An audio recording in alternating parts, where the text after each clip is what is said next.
From the Mount Washington Radio Group Online Newsroom, I'm Gare McKenzie. Conway police say no one was hurt yesterday morning after a bear got into a chicken coop near Conway Lake. Lieutenant Chris Purley says officers responded around 9 o'clock after a house painter on Brownfield Road in center Conway reported he had heard screaming and half a dozen gunshots being fired at a nearby house.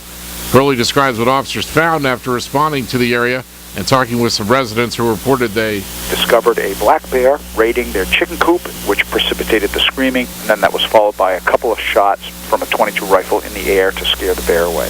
No harm was done to the chickens. The police units righted the chicken coop, which had been knocked over with some pretty disturbed chickens inside, and we gave them information on how to contact Fish and Game for their bear management unit to hopefully dissuade the bear from coming back.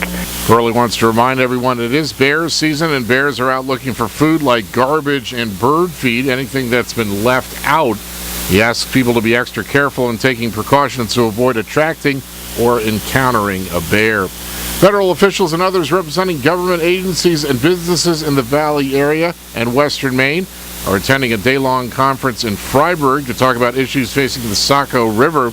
Sponsored by the Oxford County Soil and Water Conservation District, the first Saco River Conference is being held today at Freiburg Academy.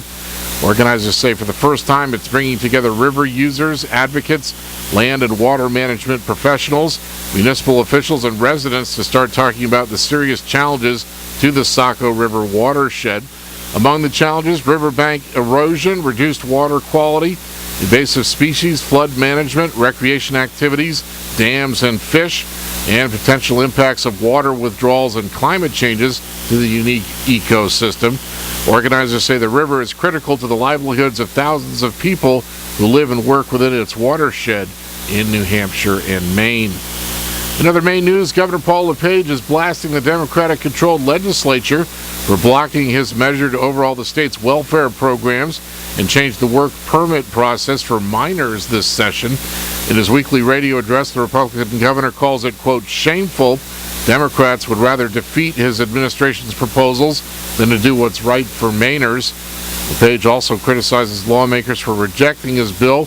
It would have created special zones where businesses could get incentives and workers would have the ability not to pay labor dues. Democratic House Speaker Mark Eves says the governor should focus on growing the economy, but instead, quote, waging a war on the poor, giving corporate tax breaks and undercutting workers. Lawmakers plan to return next week to attempt to override any outstanding vetoes by the governor. In sports, the Boston Bruins beat the Detroit Red Wings 3-0 last night for a 2-1 playoff series lead.